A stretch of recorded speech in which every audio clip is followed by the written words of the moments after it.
Welcome back to the Marianne Hickman Show. Listen, I hope you're having as good a day as I am. It's been a really beautiful day full of, you know what? I got up this morning and our dog didn't have puppies last night. We all thought she was going to, but I got up this morning and started making breakfast for the family, chopped up the onions and the peppers and the eggs, threw them in the pot.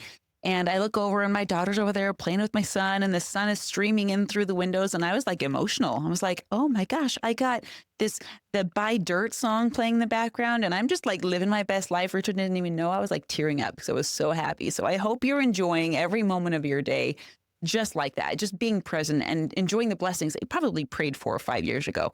Now, that has nothing to do with this episode. I just wish that for you. And I wish that for your friends. And I wish that for everyone that you love, that they're enjoying the life that they're living. And you know what? That it actually ties into a little bit of what Ben and I talked about. When you see this episode, you're going to see it. And his movie comes out very, very soon. In fact, it might already be out by the time you listen to this. Ben Kerr is one of the most incredible souls I have ever had the blessing of meeting. Now, we met actually over 10 years ago. We went to church together, and I met him and his wife, Nicole. Amazing people. They were trying to have kids at the time. I remember that. And then he went to the Olympics and we moved and we kind of lost touch until we circled back in some of the same mentoring circles. And I was like, shoot, Ben, there's a movie coming out. What happened? Tell me everything. And so I said, come on the show, catch me up. Tell me where your family's at. Tell me where this movie is coming from. You're going to meet some incredible people through this episode today. And when the movie comes out nationally, we all need to go see it. Now, one thing I got to give you a heads up. There is a false ending to this podcast episode. So when you get there and you see that false ending, I'm going to come back and I'm going to tell you, hey, don't leave, because we kept the camera rolling and captured some pretty cool stuff, exclusive behind the scenes stuff that he said he wasn't sharing anywhere else. So stay tuned for that. I hope you enjoy this episode. And if there's anyone in your life whose name pops up in your head, there's a reason. If you're listening to this episode and your name's like, and your brain's like, oh my gosh, someone, this so-and-so would love Stacy or Nancy or whoever it is would love to listen to this episode. There's a reason for that. I'm telling you right now, their messengers are talking to your messengers and they put that name in your brain, and it means that you should share this episode with them. And if you got this episode from a friend, just be grateful that you have friends that are thinking of you. Check it out. Okay, I have to say, I don't know if you remember our origin story of where we first met. I remember we were in the same ward up at Cherry Hill. Yeah. And I remember when you left for the Olympics and I was like, what? There's an Olympian in our ward? What? I can't pronounce his wife's names right. I can't pronounce his last name right. No, we got some funny names just period. My wife's name is Nicole. It's like Nicole with an L. Yeah, that's how I remembered it in my head. How is she doing? She's great. Yeah. Yeah, she's at home. We have 3 kids, 6, 5, and 4. That's so awesome, It's man. nuts, yeah. How do you like being a dad? It's the sweetest journey. It's the Yeah. coolest job in the world. Well, there's nothing better than being a dad. Not at all. Except Ever. being a mom, but Yeah, it's being a dad is so rad. So fulfilling. I was just in awe of how our worlds collided again. When I saw you on Keaton's Mastermind, I was totally fangirling. I know him. But I saw you there. And then my mind was like, where did we go? Because the last time, I think we moved while you were gone, or maybe shortly thereafter. When did you guys move? Oh gosh, we moved when right after my third was born. So that was in, and now I have to do the math because she was born in 2010. We moved in like 2011 down to Spanish Fork. Cool. So, I mean, and you know, we weren't close in our old ward, but I definitely remember you and Nicole. And that was it. That's the last I saw of you. Then I ran into you at one of Keaton's events, and then I saw you on the call, and I was like, I have to know what happened. I have to know what happened, because I've seen you on speaking gigs that you were speaking over at UVU, and now you've got this movie coming out, and I just was trolling your Instagram. I was like, Connor got to meet you. How cool is that? Like, just so it's exploded, but you and I both know it's not an overnight success thing. I mean, it takes 10 years to be an overnight success. right? The blood, sweat, and tears, right? Yeah. So, I mean, you've got this movie coming out, and then Colin. I was really curious about this kid that's portraying you in the movie, like Colton. Yeah. Colton, thank you. I was trying so hard to remember his name. Powerhouse. Tell me about him.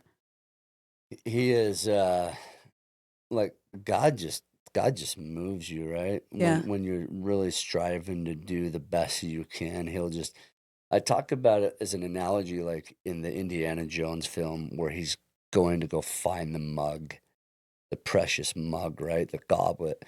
and he has to walk through this cavern to go to this huge, this huge cave basically where he picks up the mug. Yeah. But this whole canyon that he has to walk across has nothing to step on. But eventually, I think when you think you're doing something right, you have to make the first step. And in the movie, he makes the first step, and then a bridge kind of comes out and he steps on hard ground. I think for me, the step forward was the documentary saying, yeah, we're just gonna go do it, Yeah. and stuff will happen, and God will put the path out, the firm ground that we'll step on.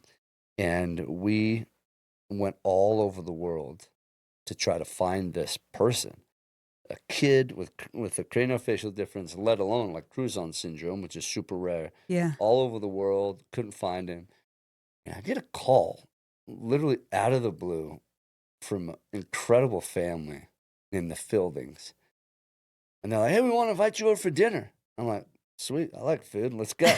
Hey, what's up? Marianne Hickman here. Listen, I'm interrupting my own show because I want to give you something. Now, you guys all want to get on more stages. I've got a free resource for you of stages that are just clamoring for guests. They need guests on a daily, weekly, sometimes monthly basis. This is my podcast database. Now, what I'm going to do is have you go to mariannehickman.com/database. Once you put in your information there, I'm going to send this to you totally for free. Open up this database. You're going to click through it, find the next podcast that's relevant to your topic, hit the application button, show up on their podcast, get in front of their people, and share your content. Remember, mariannehickman.com/database. Let's get you unlocked. Just random call out of And we nowhere. show up in Spanish Fork, like No kidding. 25 minutes away from What? my house, if that. So we show up, and I walk in, there's this little boy who's 5 years old. It's the same eye color, same hair color, and more than that, the same characteristics and just like energy and the way he lives. And I'm just like, you're kidding me. And then you have to ask the parents, are you okay if we do this? Because we go over some really dark times in my life. So how do we do that? For all the people who are going to be watching the documentary, the way we did that, because I never wanted to put Colton, a kid that literally was Ben Kerr 2.0 per Right. se in this movie, little young Ben. How are we going to have him reenact this without emotionally just impacting him? Yeah, putting him through what you went The through. pain, Yeah. again. Yeah. And so what we did is we had two sides of filming, right? We had this side filming him, and then we had this side filming the character, which was the enemy, the Sure. jerk, right? Yeah. Yeah. I think in our credits it says jerk. So it's Really? like store jerk, elementary jerk.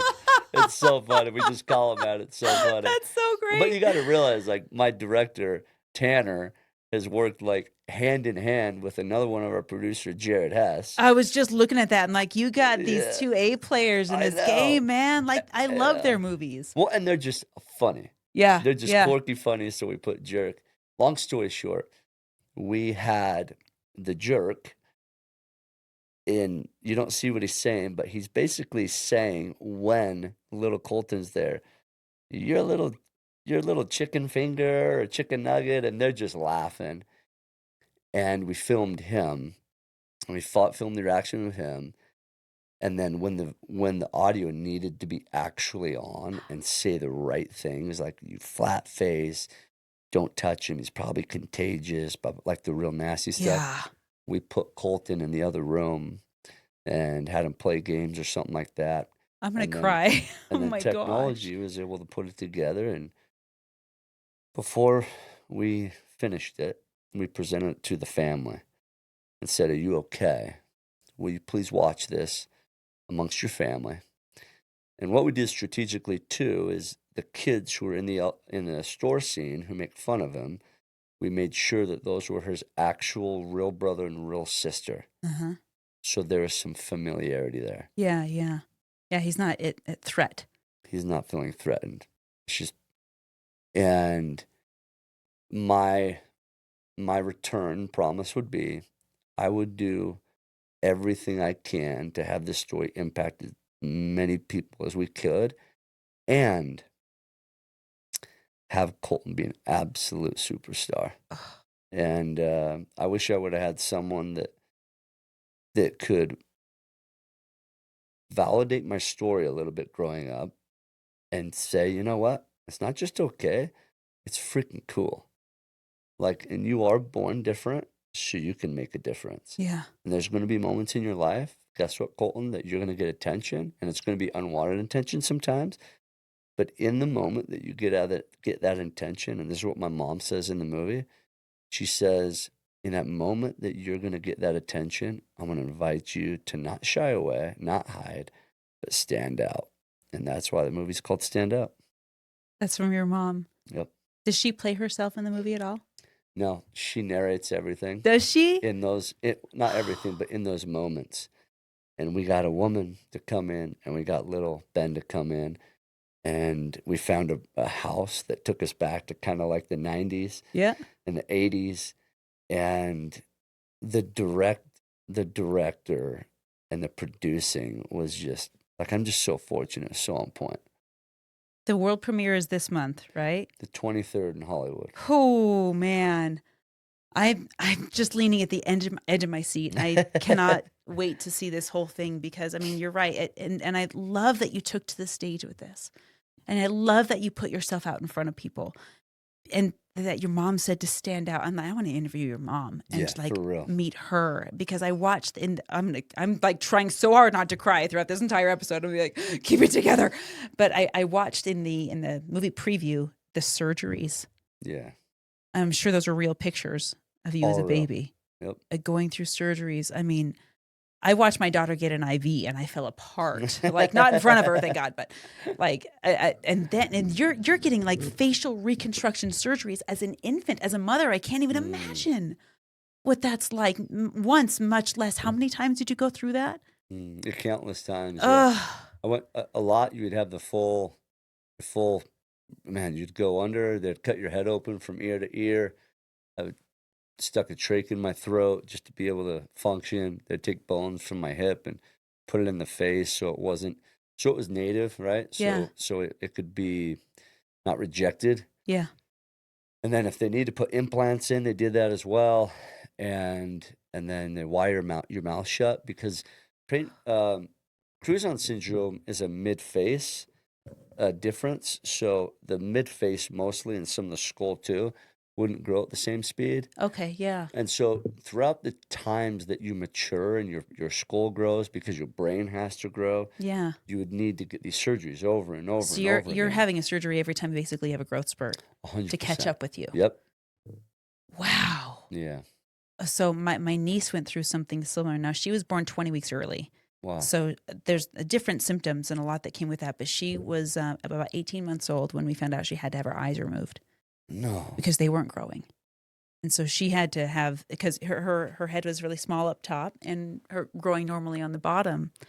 And that was one of the toughest calls that any parent has to make because that's permanent, you know? And then they had to reinsert these prosthetics to help to stretch, to gauge her upper head. And I mean, they said that she would never live birth, much less 5 years old. She's 22 now, you know, and it's just miracle after miracle after miracle after miracle, just like you, of this back to back to back to back. I mean, I really want to meet your mom just because of the faith that takes, but she gave you the best chance you possibly could and you took it. Yeah. What made you believe her? Well, I think anybody, for those of you guys watching around the world, right? The number one thing that all parents should do, and I have 3 kids. I was telling you, I have 6, 5, and 4 now. The number one thing that my parents did absolutely right. I mean, a lot of people have problems, trials, obstacles, whatever you want to call them. Mine was not my parents. They are the blessing in my life. They are. They're absolute. My mom is like the definition of a fairy godmother.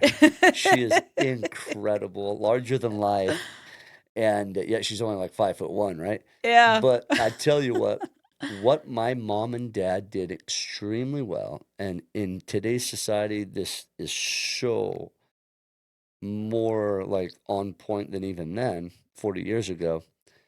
They put me in every single sport, every single activity they could think about that was available to them, from drama. I was in plays to singing in something called Gingerbread Kids that I look back and I can't believe I even survived with my reputation. Oh my God. Clogging to Clogging? Are you kidding me? everything. I'm telling you, clogging to stand up bass, like orchestra, to band, to choir, to indoor outdoor soccer, football, baseball, basketball.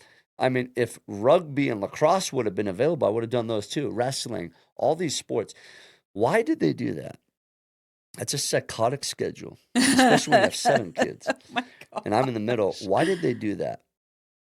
I fully believe that they did that to give me confidence, period. Yeah.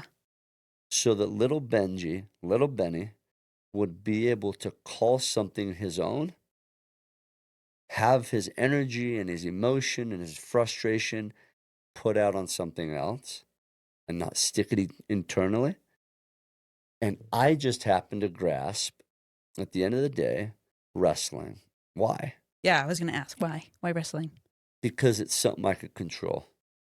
I played football, one of my favorite sports. I love basketball, I love baseball, but it wasn't something I had to count on a pitcher or a quarterback or my point guard to do. Oh, interesting. I had so much out of my hands of control when it came to Crouzon syndrome. I couldn't put it in somebody else's hands again. I couldn't go down to Vegas and give the dice to somebody else and say, roll it. Yeah. I got my money on the table. Yeah. Give me the dice. Let me control the table. And I knew that when my coach said 20 push-ups, I had the opportunity to go above and beyond that and can control my outcome. In other words, in wrestling, the outcome is medals on the podium.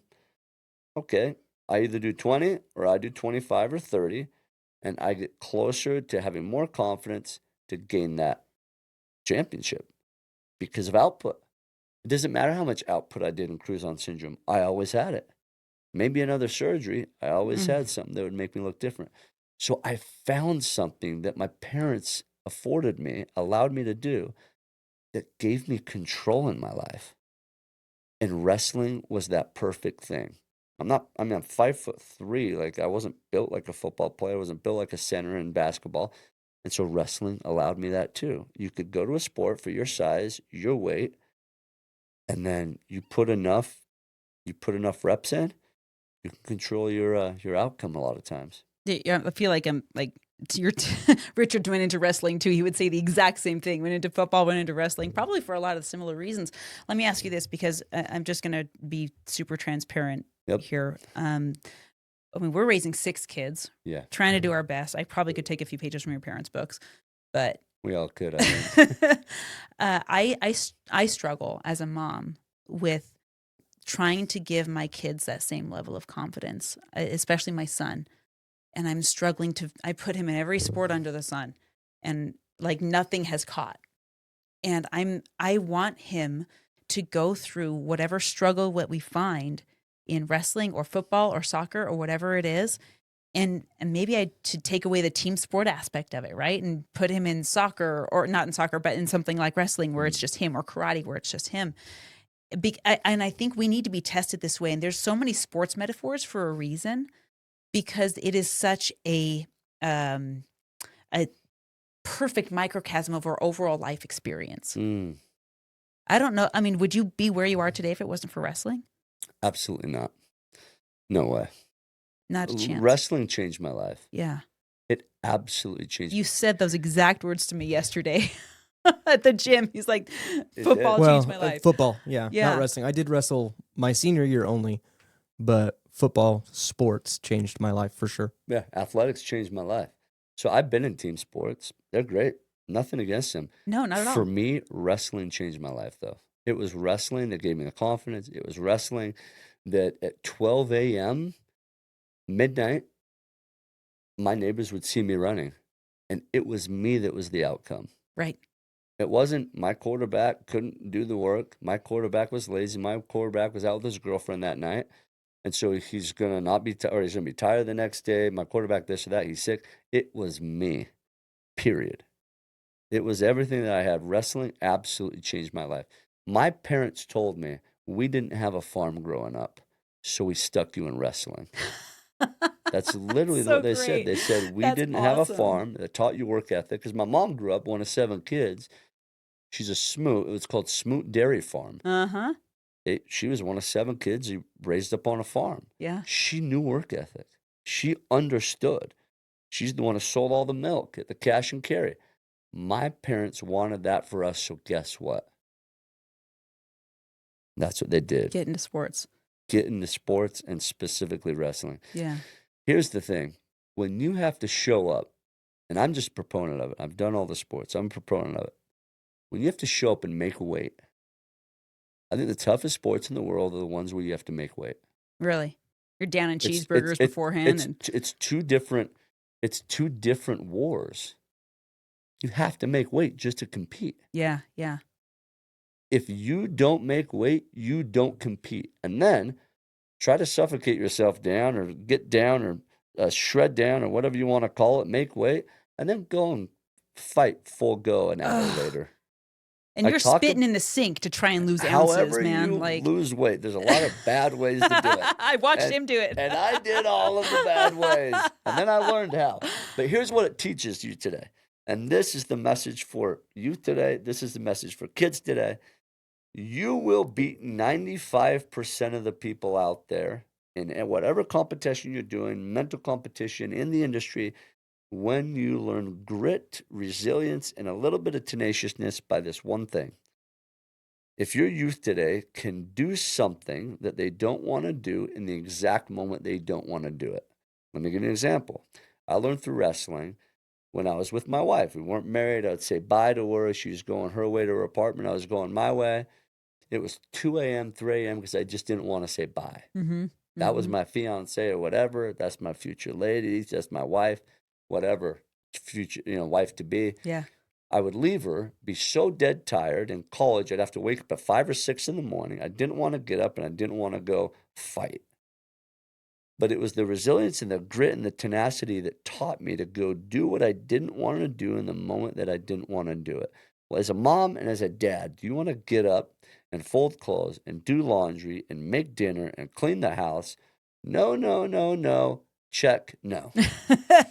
But guess what? We show up when we don't want to do it in the moment that we don't want to do it. And if our kids can learn that today and realize that a lot of being a parent isn't calling ChatGPT and having it put a paragraph saying, connect with my child, that's not how it works. Yeah.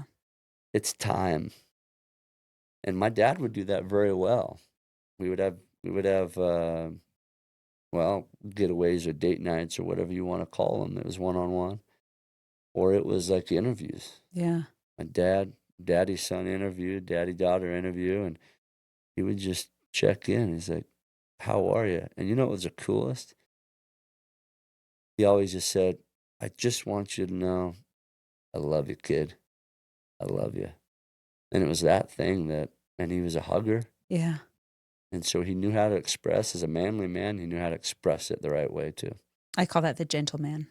Mm. You know how to be a gentleman. I like that. Right? Powerful, yes. The monster inside, yes. But only when it needs to be. It's just you're a bear, but you're a teddy bear, unless you need to bring out the claws. Yes. In which case, we're not afraid to do that either. But I want to ask about what happened in the years when I didn't see you every Sunday, right? So you were at the Olympics. I mean, that in and of itself is like a pinnacle moment, but you didn't stop there. I mean, for you, it seems you're the kind of person that says, I have my pinnacle. What's the next one? Right? You're not done at the Olympics in your late 20s? Were you there? Well, I wish I could say I was the Olympian. I took 4th in the Olympic trials, and I went out there and watched one of my buddies compete. And that was a lesson in and of itself. I learned in that moment the power of being a cheerleader. Yeah. It changed my life. Yeah. Because you're in a team, but you're solo, Yep. but you're in a team. Bingo. This is this whole dynamic, right? Bingo. It's the power of knowing that you're not going to win everything. And so how do you react? I call it victim over victor. Or excuse me, victor over victim. Are you going to choose to be the victim, or are you going to choose to be the victor? The guy who was the Olympian that year in 2012 to represent the U.S. in London was my teammate in college. No kidding. And we would go back and forth. And I lost to him by like a takedown. Wow. And he went on to win. And I had a choice to be like, screw you. I'm not supporting you. Beep, beep, beep. But instead, I said, his name's Sammy. I called him up. I said, Sammy, I just want you to know I'm here for you. You call me if you need anything. And I showed up. And me and my wife went there, and we did like a 3-week vacation all over Europe, and we went to the Olympics. And we cheered him on. And what I've learned is the power of like pouring into other people when you don't want to pour into other people. And I tell you what, dude, more now than ever, we need cheerleaders. And it's powerful when you choose to be one. Especially for people that could be considered your villain, Bingo. right? Like I was just thinking about this today because we're experiencing a villain scenario, or what could be called one. If you're using the Cartman drama triangle, right, of the villain over Victor and teacher and all that. And I was digesting this, and I had this thought process of, okay, what would 10 years from now, Marianne, want me to do right now? I love that. What would she be proud of? Right? These are some of the tricks that I play on my own mind. Yes. Right? When you're speaking. What a good trick. Well, you know, I I'm just love fooling that. myself into being a good person. What a good thing. But when I listen to your speeches, when I listen to you speak, you have some anchors, some tricks up your sleeve that you give to your audience, you know, when they encounter hard times. And you have this amazing story. If I took something that could by most people be considered a setback and that you use it as an advantage, what are these moments when it sucks and you're faced with the decision, how do I show up? What do you pull out? 100%. So I think a lot of people in life choose dead ends, and they choose to be victims, and then they don't know how to rebound. Me and my wife, after having tons and tons and tons and tons of issues with infertility, 10 years, 4 IVF cycles, 2 miscarriages, 2 failed adoptions, hundreds of $1,000 invested, money comes and goes. It's the pain that was so hard. You're just sitting there alone at the end of the day. And I remember finally deciding, and me and my wife sitting there and saying, what are we going to do? Are we going to be victims and cry and cry and cry and just whine the whole time, or and think those are dead ends, or are we going to celebrate the new beginnings? Because it's really the same thing. How do you define it? Abundant scarcity mentality, victor, victim, selfish, selfless. I mean, how are we, instead of that being a dead end, we flipped it and it was a new beginning, but we celebrated the new beginning. That was the difference. What did that look like? Like, tell me what that I'll looks tell like you when it sucks. exactly what it looks like. When you have the worst thing happen, for an example, a mother that you funded for 8 months after being connected with them in adoption, and you fund her $45,000, and you go and visit her, and you take them to all these theme parks, and you celebrate, and you spend Christmas with them. And then after they get their last check, she decides to keep the baby, and then blames you that you're upset that you didn't let us know earlier. That was hard. Here's what it looks like. Instead of coming back and saying, bah, bah, bah,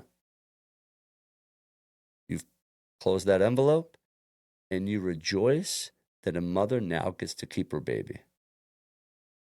And that we were the opportunity to fund that decision. That took a lot of maturity for me. Yeah. That took a long look in the mirror and say, how are you going to react? Is this going to be a dead end, I hate you? Or is this going to be like, we are so blessed to be the ones to get the call and have the wherewithal financially to fund your decision to finally keep your own baby girl. That was hard for me. Yeah. What a perspective. But when you gain that perspective and then you celebrate it with, for us, our love language, me and my wife, is travel. Yes. I knew it was a love language. Yes. I knew it. Right? And so what we would do, there's a reason why me and my wife have traveled to 50 plus countries. We've had a lot of new beginnings. And so instead of being like, oh, this sucks, let me go pout in the corner, let me go cry, let me go watch a movie, whatever. If a movie's your love language, great. But we would leave, and it was easy for us. We didn't have any kids. Yeah. We Yeah. would go on a weekend vacation, we'd go on a cruise, we'd go out of the country, whatever. And we would refresh, reconnect, start the new beginning. That's literally what it was. And that allowed us to jump into more new beginnings more tenaciously, courageously, with bravery. Where before, when it was a dead end, man, that was rough. That was a lot of why me, God, why me, why me? Instead of, you know what, man, that was tough. I learned a lot of lessons. Let's freaking go. Let's have a different perspective, re-energize. Let's go. So I call those moments tuition that I paid for an Yes. education I didn't know I was getting. Well said. I love that. Right? Would you say that moment was your most unexpected tuition, or was there a different one? Like, is there? I paid for something, but it's not what I got. But because I have this victor perspective and thought process now, I'll give you an example. So I spent $100,000 to go to college, right? Between the interest and everything, I dropped out. 12 and a half credits short of graduating because I was like, no one here can teach me what I really want to know. Oh, wow. Right? So I'm like, where did my $100,000 go? What did that go to? Because I didn't get went to class, but I didn't get anything from it. Now I know passato prossimo, but who cares? Right? So what did I really get from it? What is worth $100,000 to me that I learned? And I start picking away at different lessons, right? What do you think it was? Well, for me, I knew where to find really good employees. Oh, there you go. Like if I want people that know how to work for somebody else, college is perfect. I'm going to go to college campuses because you're working for a grade, you're working for that teacher. Unless you're in an entrepreneurship class or a sales class, I know where to find hardworking people, right? Yeah. When I need to find them, which reminds me, we should go to a college campus because we're hiring right now. So, college students, college students, unless you have an entrepreneurship bone in your body, and then we're going to work in a different way together. But love it. For you, what's a tuition that you paid that you didn't know that you were paying for at the time? The tuition of the enjoyment of what it would take to want to be the best possible dad ever. And what I mean by that is learning that it took time for me to realize how I wanted to show up every time I came home from work. Every time I came home, I needed to wait and I needed to spend a lot of money to want that moment that when I open the door and my kids say, Dada, Dada, Dada, Dada, that's what God needed me to want so bad. And I paid a lot of money to get to that point. And I'm going to tell you right now, I'm still way in debt because I will never be able to afford that. I will never be able to pay that back because it's priceless. The simple feeling of when you come in the door and your kids come up to you and say, last night it was, I lost 2 teeth. And me being able to run up, rip my shirt off, and us just go crazy. No kidding. Crazy. I mean, we celebrate a little crazy in my house just because it was a new beginning for this kid. That tooth fairy's coming. And we all rip our shirts out. We tackle each other. We snuggle each other. We try to choke each other out. We punch each other. We kiss each other. And I could never have spent millions and millions and millions and millions of dollars and still afforded that. Wow. So what's a price that you pay for that? There's not a price. You worked so hard to have those moments. Yeah. You paid who knows how many dollars and years and blood, sweat, and tears, and Nicole did too. Yeah. To have those moments. And she did it at you women out there, all you women who have gone through IVF, God bless you. I have no clue how you did that because us men can only imagine and pray that we understand because we don't go through it physically. We don't have an idea. It was my wife that called me when I was on the road. And she said, you know that little baby girl, this was through one of her miscarriages. Or that little baby boy, it happened twice. That Mhm. boy's not moving anymore. Oh God. Come home. And like, you women are just powerhouses because you feel it literally internally. And our heart feels it, but our body is disconnected when it comes to holding this different being, right? Yeah.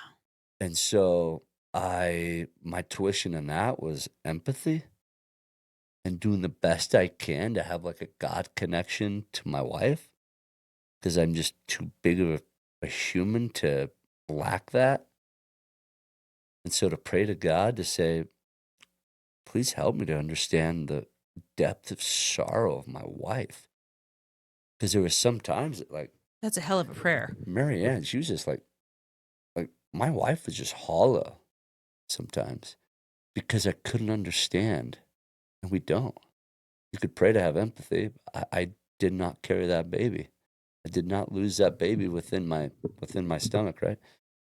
And so, man, tuition and understanding that, tuition and understanding the toughness of my wife. Like, oh my gosh, women are powerful. And then the love. And the love that you guys carry, it's unreal. It's a different love than men carry, I think. Well, you talked about in the preview of your film, what a phrase that I'm sure the producers knew exactly what they were doing when they put this in the preview, but it hit me like a ton of bricks. And they touched on the most primal needs of human beings. And you said in the preview, I think it was your voiceover, "Will I ever find love?" Yeah. Oh, Yeah. I think the words exactly, if I remember right, is could I ever be loved? Could I ever be loved? Right. yeah. And like if you go off the basis of that, like when I speak, I say an I am statement a lot of times, Mhm. and I have people repeat it. And the first thing I say, and this can be misconstrued completely, Mhm. the first thing I say, and I created this, was now I choose me. Yeah, I remember you said that in the call. And some people are like, you selfish prick. But listen, though, who else is going to do it, right? Well, when I first said it, I'm like, should I really put that in my victory chant? I call it my victory chant. Yeah. Should I put that in my victory chant? Because that could be misconstrued. But then when I back into why I say it, it completely hits home. And this is why I say now I choose me. And this is to answer your question, could I be loved? Because it got to start internal first. It has to start internal. In elementary, in junior high, and a lot of times, man, for us as adults, it still happens. We walk around the grocery store, we walk around the supermarket, we walk around the sports venues, whatever, and we choose to dream about being other people's version 2.0. Mm-hmm. If I could just be the Johnsons with their house and their car and their clothes and their looks and their A, B, C, D, whatever, and you just suffocate yourself down that. You're literally losing your life in being somebody else's fake shadow. I had someone tell me this morning that they wanted to be Tony Robbins 2.0. And I thought, then the world is missing out on you. Bingo. Right? Right?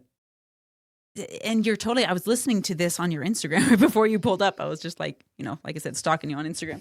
I'm going to get a bunch of notifications. But this version of you 1.0, lean into that for me. Like, yeah, well, and going back to the victory chant, that's it. Eventually, you get to choose to be you. And I eventually chose me. Instead of choosing to be Bobby, Billy, Tony Robbins version 2.0, you get to pour into you and realize, by the way, there's a God up there somewhere. He didn't screw up. He didn't turn an eye when he created you.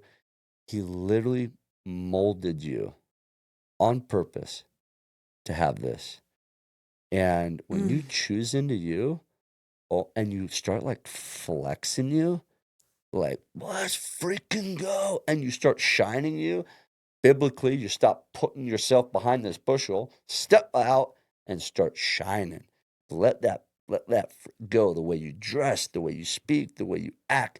Be you intentionally on purpose. authentically, that's when things change.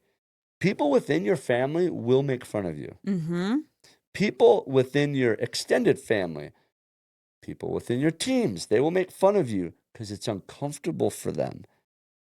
And if you're intentionally doing it with genuine, and I'm saying if you're a schmuck, well, of course, you're going to ruffle some feathers, but you're a jerk. Stop doing that.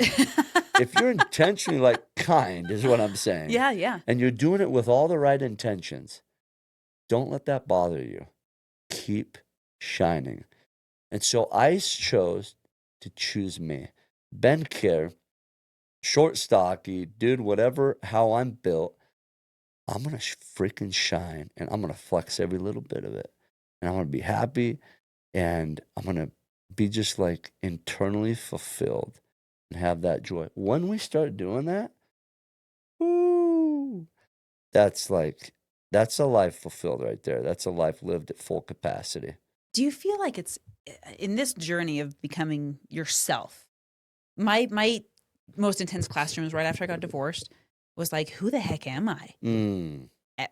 How do I be myself? What does that mean? Like, Right. What did you go through some of this too? Am I alone in this? Where like, I'm going to No, fully be myself, you but ain't like, alone. what does that even mean? Who do I like? What do I wear? Like, I don't even know what I like. Yeah. When was this happening for you? Like, did you go through this? Everybody goes through that. You and I go through it. Yeah. Right now, we're always changing. Things change, season changes. There's times in our life that things change, right? Right? I mean, my kids are 4, 5, and 6. My season of what I'm going to like and think I'm going to like in the next 5 years are going to change. Oh, for them, it's in 5 minutes. You're right. I know it I said is. I wanted yogurt, but I don't want that anymore. You're right. And so we get to adapt, and that's what's fun about life too. Gary Vaynerchuk, Gary V, if you've heard of that I name. love Gary. Yeah. I love his interviews after, like, the magic happens after you speak, by the way. Mm-hmm. And he's really good at capturing his. And he does these interviews, and he had a young guy that asked this question, right? Hey, I'm 20-something years old. I have no idea what I'm supposed to do. Just graduated college or whatever. He said, how magical is that? And the guy said, what? He's like, how magical is that you can try whatever you want and know that you ain't failing? Yeah. And so at our new beginnings, whether it's after a divorce or after an addiction or after whatever, after we just got fired from a job, just know that there's not a failing. Yeah. Yeah. It's a rediscovery. Let's dissect, let's discover, and let's go hunting a little bit. So what is it that that you're meant to do? Well, I think that we are created to actually make an impact. But the way to discover that, I feel like, is in take an internal look. There's a book called Good to Great, and it talks about 3 things.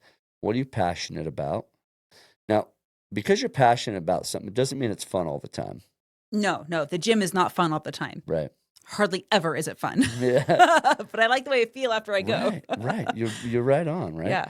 So what are you passionate about? Secondly, what can you be the best in the world at? Will Smith talks about this in his book. That's audacious to claim It is. that. And to even speak about it. Yeah. Like to even to say it and to throw it out on the table and say, what can you be the best in the world at?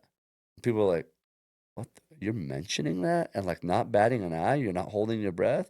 No, let's talk about it. Because it may not be right now, but what can you shoot and aim towards to say, I'm in this to stay. I want to be the best in the world. And then lastly, this is cool because this allows you to focus time on it. These 3 things. Mm-hmm. Passion. What can you shoot to be the best in the world at? That means you're going to be noticed and you're going to do it well. Mm-hmm. And then when you find these 2 things, then you'll be paid handsomely for it to allow you to do these 2 things full time. I love that you said that, by the way. There's this book I'm reading, Ikigai. Have you heard of this principle? What's it called? It's a Japanese word, Ikigai. You would love this. I heard about it on it was like Netflix documentary about people that live past 100. And in Japan, they use this principle. They add a 4th question in there. It's what does the world need? So it's those 3 plus how do you serve with it? I love that. Right? And they said people in Japan, in this centurion zone where people are living past 100, they never retire because they're living these 4 things. Mm. They love it. The world needs it. They can get paid to do it, and it serves others. Wow. And so what's your best? What's for you, Ben? Like, what is your best in the world? Yeah, it took me a long time. I started flipping houses, and I thought that could have been it. And then I realized that maybe I don't paint and do texture and do all these other things that are the best in the world. And they're right, I wasn't. And so I'm like, maybe it's like a hybrid of that. So wherever you guys are at, you're going to be thinking this, because right now, when we pose these questions, you're like, well, am I the best at what I do? I was literally in that seat asking these questions. Okay, I'm flipping houses. I'm the best in the world. I don't think I am. But is there a circle within my industry that I can? And I believe you can. Here's what I'm saying. I create something called Flip for a Face. Mm-hmm. And what we would do is we'd flip houses to be able to impact kids who couldn't afford reconstructive facial surgeries. Mm. And so I put together a whole idea about, we actually got an offer from Discovery Channel, new TV show. Yeah, in 2018. But I prayed and it wasn't the right thing. Believe it or not, that was like late fall 2018. And I'm like, God, why wouldn't you have me do this? Like, this could be something that could make an impact. And I've finally figured out that nobody else is doing this and it's not being filmed. I could literally be the best in the world at this. And then so much faith to say no to that. I know. Oh my gosh. And the attorneys kept coming back to me. I'm like, what am I doing? And these talent guys are like, listen, nobody's. Chip and Joanna Gaines have stepped away. They're having their kid. They're out of the industry. There's a huge need right now. And God just kept telling me no. I'm like, what are you doing? Well, a month later is when we adopt 2 kids. And it would have been fantastic. And that video that we did, went viral to 85 million people. It would have been fantastic for TV, but it would have been horrible for our family. Yeah. And so in that search of trying to be the best in the world, just realize that what you feel like may be the first answer or the first open door may not be the right door. Right. And what's God led me to do now? Because that happened, 13 months later, we were able to adopt my oldest boy's younger brother. And in 13 months, we had 3 kids and our family's done. Unless we get another opportunity to adopt 3 other kids. And God tells us, right? Yeah. Watch out. But right now, I think we're done. Watch out. I know. I should be careful what I say here. But long story short, God has asked me to be the best Ben Kerr in the world. So what does that mean? Yeah. Because that's weird. That's a cop-out, Ben, the best Ben Kerr. Ben Kerr was meant to give love and understanding through the world by speaking vulnerably and just putting it out there. And God has called me to teach principles and values that are everlasting on stage through stories. And he's given me that platform. And the documentary is that. Yeah. I mean, Jared Hess, one of the biggest, Napoleon Dynamite, Nacho Libre. I couldn't believe it. I was like, what is Hess and Christensen gonna do? It's like the Emmett Smith story meets Napoleon Dynamite and somehow Ben's involved. I don't know what's gonna happen. Bro. It's crazy. I mean, you never know.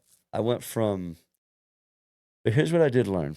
On the path to being the best in the world and striving to be whatever that is for you, you're gonna have the opportunity to say no a lot of freaking times.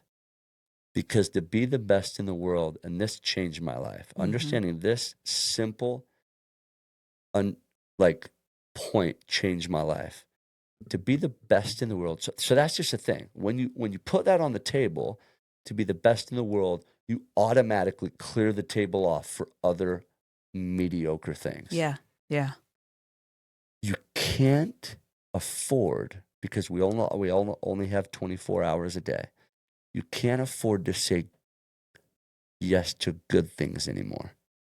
That's hard because they're disguised. It's real hard. Oh, man. Because living a good life is just that. It's a good life. Yeah, and a lot of people would pray for that, right? But when you and know I've prayed great for that is available, for a long time. Yes. You know? But you don't know good great's available. That's a problem. You're stepping out like Indiana Jones, thinking, I don't know. I'm going to take the step anyway. But here's the thing.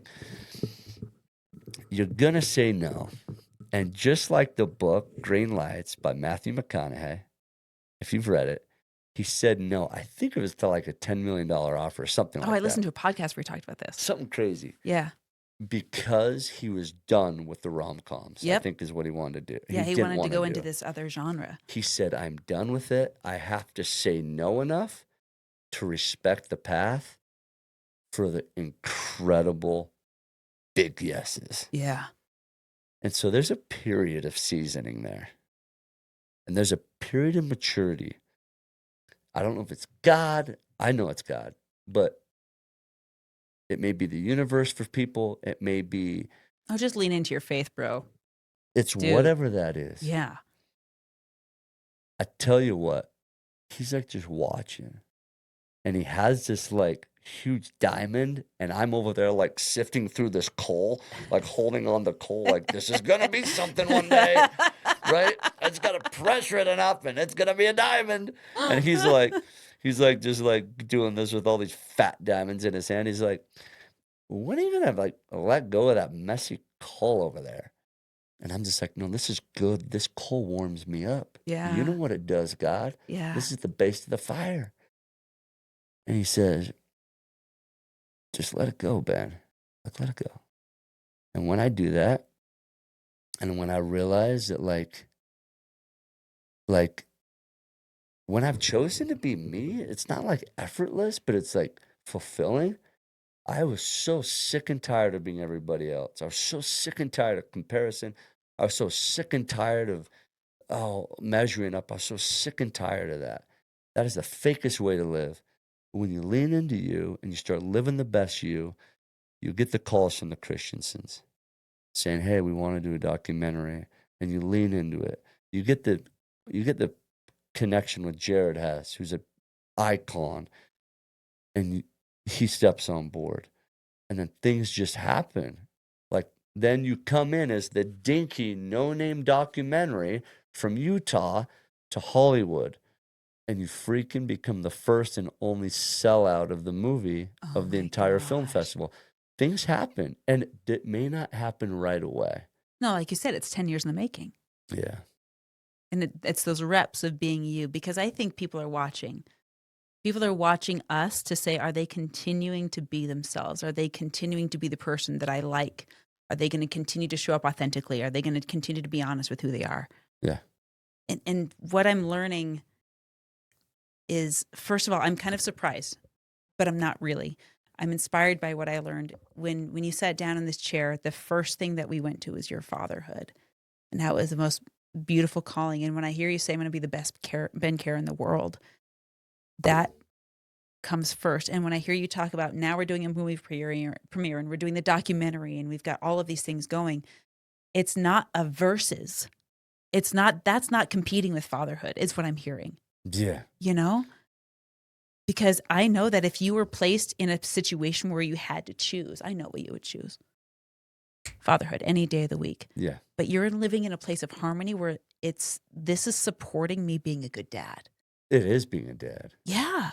And I learned that from Ed Milet when I sat in Florida and he got up on stage and he said this: one of the most insidious forms, meaning the worst forms of child neglect. When I heard that, I heard worst forms of child abuse is parents not living their potential and dreams. Ooh. I sat in the chair with Marianne and I'm like, what the freak did he come again? Because he socked me in the gut. Yeah. And I was thinking about my kids at home. They were probably 3 years old at that time, 3, and 2. And I'm like, Dad is telling his kids a lot of stuff. Me. Yeah. Telling his Yeah. kids a lot of stuff. Ben, why don't you start doing that? And so your kids, your 6 kids, my 3 kids, the world, your kids, your parents out there listening, your kids don't have any idea how to dream if you ain't dreaming. My kids now have the entire infrastructure how to tell their own story. Mm-hmm. because I was able to step in and be me. I ain't telling the story of Bobby 2.0, I'll tell you that much. Yeah. I ain't telling the story of Billy version 2.0, me trying to fake somebody else's shadow. I'll tell you that much. I'm telling the version of someone who's so authentic, who's been down the darkest of times and rebounded and didn't give up. And I hope we may make money in this movie. Great if we do. Awesome. Bonus. When I die, this will be what I call a living journal for my kids. Yeah, he left a mark. We left a mark. If for anybody else, great. If for them and my grandkids, that's all I needed. I'm not a great journaler. I just, writing down bore me to death. But I will give them a living journal. Yeah. I will give something that took us 2 years to film, put together, and took a lifetime to create. I will give that. And I will teach them that guess what? We have open adoptions. They know they won't be in my blood. My daughter's 30% black. She looks different than us. And they will know that they can be 100% version of them, and we're going to love every single bit of it. And they're going to screw up, and we're going to rebound. Mm-hmm. And they're going to make mistakes, and we're going to love. And man, if the world can be a little bit more like that, if we can suck a little bit less every day and be more like that, right? It's a journey. And we just love and understand a little bit more first, and choose to understand over just ridicule, and that'll be better. Yeah. What your message that you want to leave with the world? What is it? You speak on stage in front of hundreds of thousands of people all the time, digitally and physically. When you add them all up, you're not going to stop doing that anytime soon, I hope. Right? We're just starting. Yeah, right. We're just getting started. If there was one message, God forbid, knock on wood, nothing happens, but if you had to leave the planet tomorrow, what would be the last thing you wanted everyone to hear from you? That is so good. That's deep, girl. That is deep. Now, if it's just a message, I can sum that up. If it's just a piece of work, it'd be the documentary. We teach so many lessons. Like, I literally believe it's something that can change the world.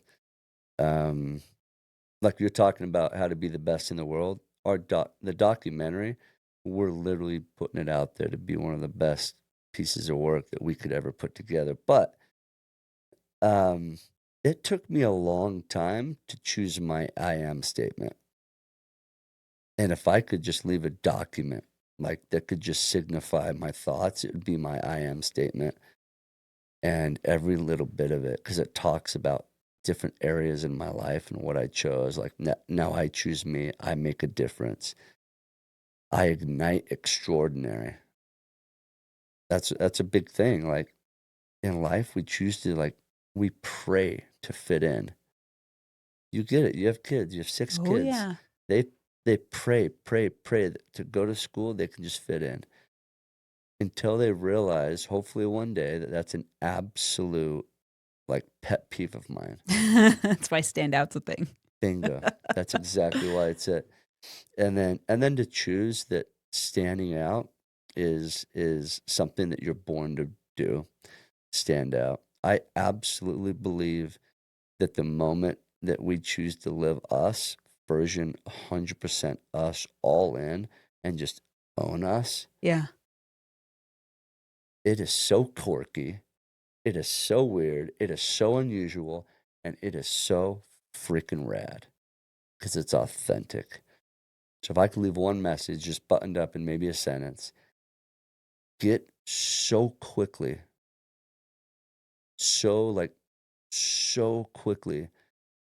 to who you feel like you were born to be, because life changes then. And judgments roll off your back easier. Because guess what? They just don't understand you. And that's okay. Mm-hmm. That's okay. And I've lived, I can say that because I've done it. I've lived life on the other side. And man, it's a weird spot. You remind me of I'm going to misquote it, but I'm going to give my interpretation Cool. of someone that we both know and love. And I didn't know it was going to go here, but our Savior, Jesus Christ. Oh, that's a great place to go. Right? he said something, and again, I'm paraphrasing because I wasn't there that day that I know of. You were there. I kind of feel like, yeah, I was. But the message that he said is I want you to be like me. What I believe he meant was it wasn't be like me and walk on water and turn water to wine and put mud on people's eyes. What he meant was I found who I am. I found my highest and best calling, and I lived it to the purest form. Do that. Be like me, living the way you are.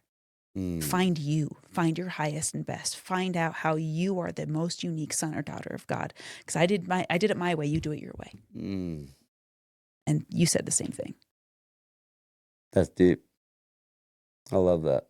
Thank you for being on the show, Ben. Yeah. I want to circle back in like 6 months and do a part 2 with you and Let's do Nicole and just see how the parenting's going. She's the magic. That would be a way better podcast. Oh, well, come on now. I mean, she's a powerhouse. would she be willing to come on? I'll tell her we're going on a date. We'll just go. We'll just have Let's dinner. go have dinner with the Hickmans in their studio. I just throw this mic in front of your face. She deserves to have the light shed on her. Yeah. And those of you guys out there who understand the partnership and what it takes to do stuff like this, it's usually one person steps out and does a lot of stuff, but behind that, there's a huge backbone. And there's a massive pillar of just strength. She's that. And so, man, it's so easy to just like have these lights and mic and tension your way. But, whew, man, it's the one who is like holding up the fort and teaching the true principles daily to your family and your kids. Yeah, she's the magic. She's the magic behind all this. Let's get her on here, man. Yeah. Let's get her on here. Yes. We need more examples of beautiful marriages and parenthood like that. Thank you for setting that example. Thank you for speaking. Thank you for getting on stage. Thank you for leaning in. Thank you for standing out. And please send a thank you to not only your parents, everyone that's working on the movie, and Carson, right? Is his name? Colton. Darn it. Colton. Darn That's it. okay. You know what's cool, though, is that we're talking about him. That's cool. And it doesn't matter. Do you know how much people say my last name wrong? Kjar, Yar. It's Kerr. Nobody's going to say it right unless you've heard it so many times. The thing is, we're freaking talking about Colton. How Dude, cool is that?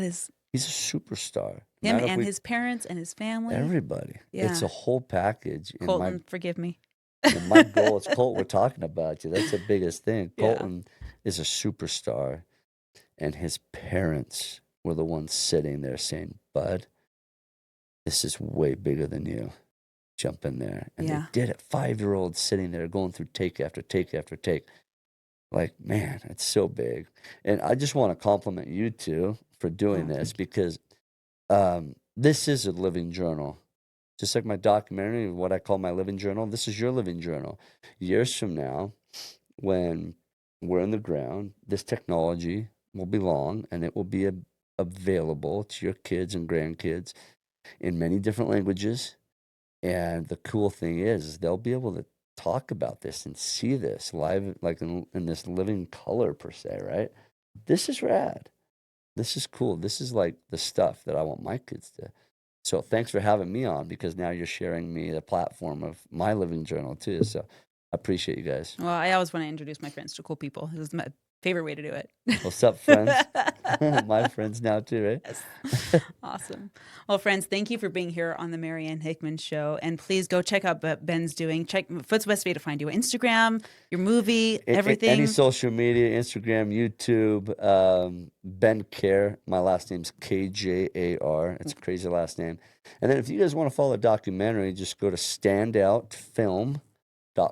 Okay. Standoutfilm.com. It gives you all the updates. And we do our world premiere February 23rd. Unfortunately, it's sold out, but guess what? We're going to be bringing it to the world here this year sometime. Yeah. Oh, dude, I'm going to fill a theater with that thing. Yeah, that's going to be dope. Thank you so much. Okay, go follow on Instagram. We'll put all of that in the show notes. All the links and everything will be in the show notes. Richard will make sure we do that. And for that, thank you for being here. If this is your first time watching or listening to the Marianne Hickman Show, we'd love for you to be a part of this. Share this with someone that you love. Share this with someone that you want to inspire. Share this with someone whose light you see, and maybe they don't see it as well themselves because maybe they need to ride on the coattails of your faith for a little bit. We'll see you in the next episode. God bless. Hey, it's Marianne here. Don't leave.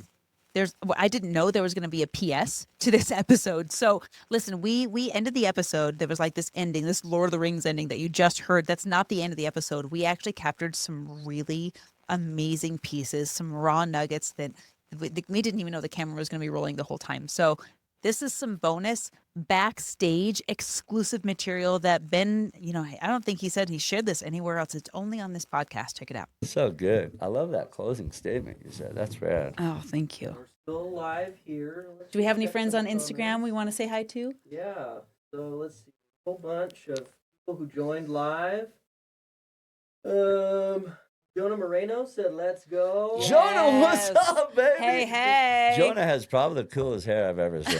And if you want to talk about like social media magician, dude, Jonah's the man.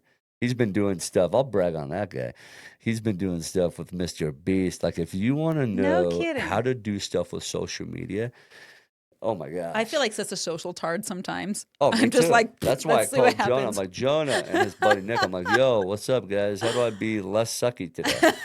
And they're just like, oh yeah, let me do it. So Jonah's like, they are just so cool. They're called Scallywag Media. That's dope. They're super talented. That's dope. What's up, Jonah? Who else we got? Jules R19.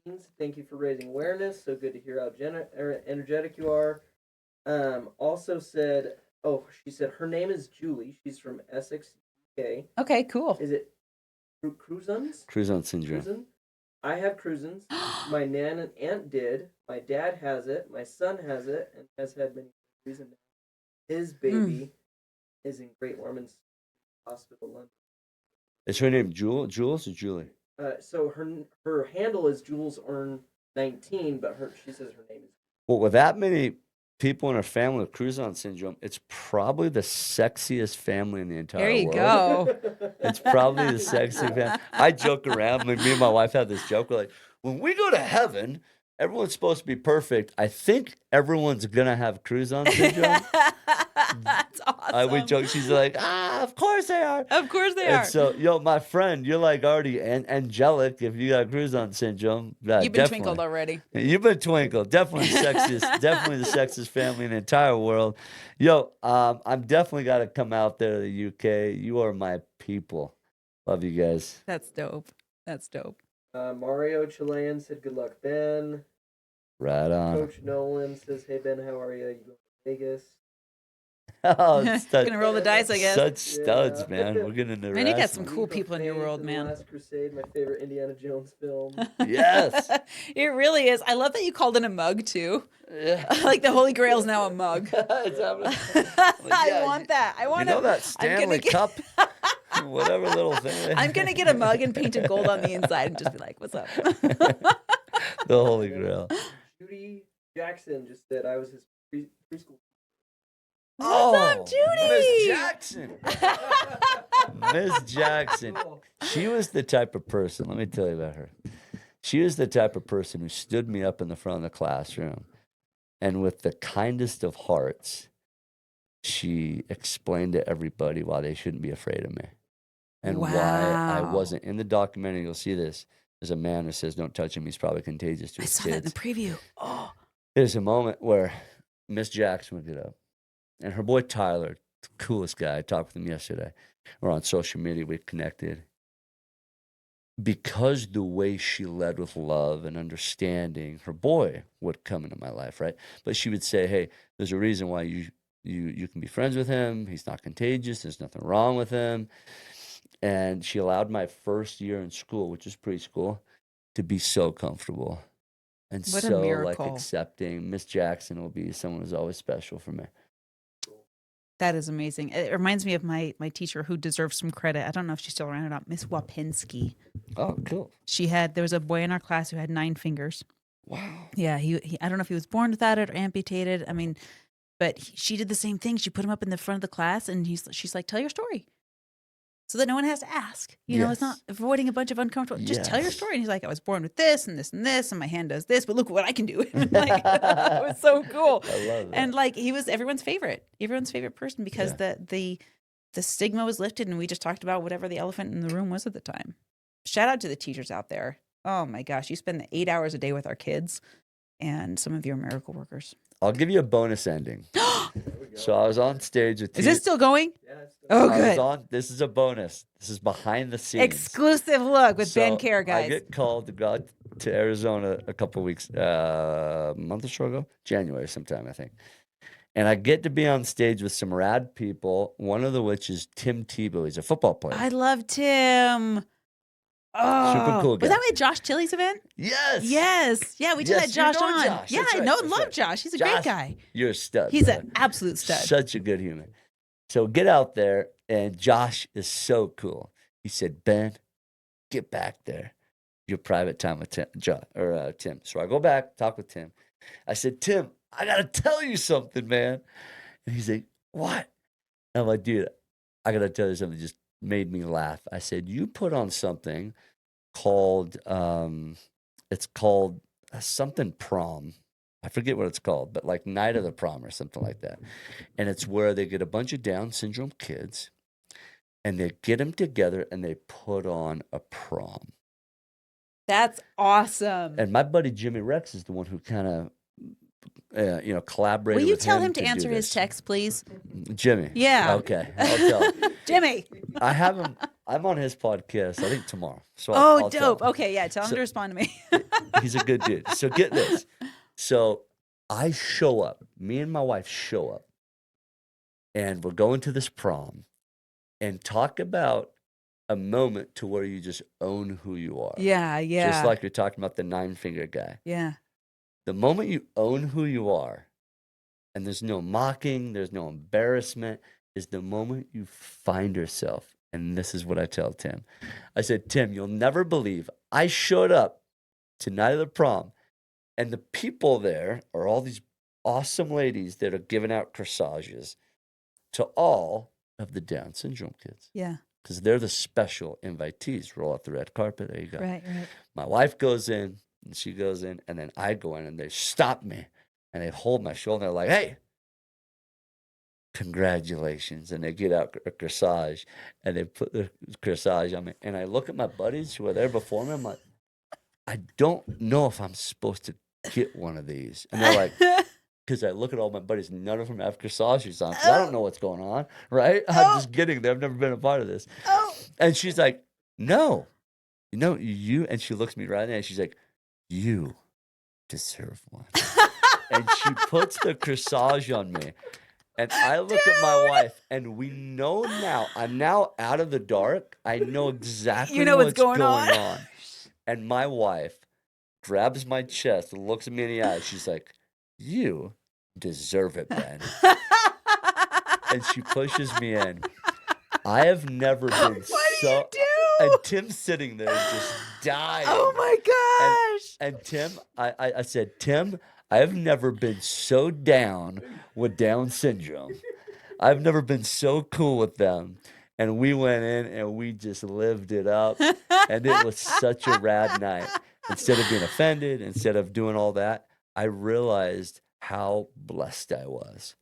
If you know anybody with Down syndrome, you know they are the happiest Sweetest people. They are the closest thing to God. Oh man. And I felt so blessed that I was counted to be one of them that night. And I just honored Tim because what he pours into people and how bluntly he talks about God. So guys, all you guys out there that feels there's some type of misconception about how quirky you are or whatever, just know that you are absolutely perfectly quirky. You're perfectly built in your own way, and own who you are, because it is like your magic signature. And so it was a good day for us. Dude. It was a good day for us. I know we don't edit, but we have to put that in there. We have to cut this and put this We'll in do a there. new ending. Yeah. Just take the ending that I already did and put it in We're there. just gonna just close it out again. Wait, I have to do it again? Just But it was say, so, you know like, what? Thanks for sticking around. Okay. That was bonus material. This is Backstage. I considered renaming this podcast to Backstage with Marianne Hickman I for all love it. these backstage Yeah, I stories. love Maybe it. we'll do another one. I don't know. Okay, guys, thanks for being here. Do we have any more Instagram friends we need to I say don't hi think to? so. I think that was it. Okay, So if you're we'll watching this sign on the off. Sunday drop, that was the Lord of the Rings ending. This is the real ending, right? Like now you can turn it off and go do whatever you're gonna do or re-listen or whatever. But we love you. We love you. Okay, do we have any more Insta friends? Nope. We'll just say bye. Okay.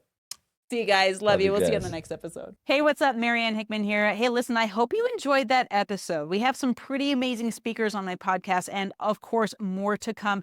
If this is something that you enjoyed, guys, smash the like button, smash the subscribe button. You guys know what to do. I love your comments and I respond to every single one of them personally, not a bot or an agency. So if this is something you're enjoying, tell me about it. Tell me your gold nuggets. I want to hear from you. But here's the most important thing I want you to laser in on. I told you about the podcast database. You've probably seen me post about it all over social media. I want to make sure that you get it. So here's what I want you to do. Go to mariannehickman.com/database. Once you put all of your information in there, I'm going to send you the document. You request access to it. Boom, it's unlocked. Once you're in there, my rule of thumb is to apply to 10 podcasts a month. It's very digestible. It's very easy to do. And the database gets updated twice a week. So I want you constantly checking back in there for the next podcast that fits your audience. Thank you for being here. Much love to you, and we'll see you in the next episode.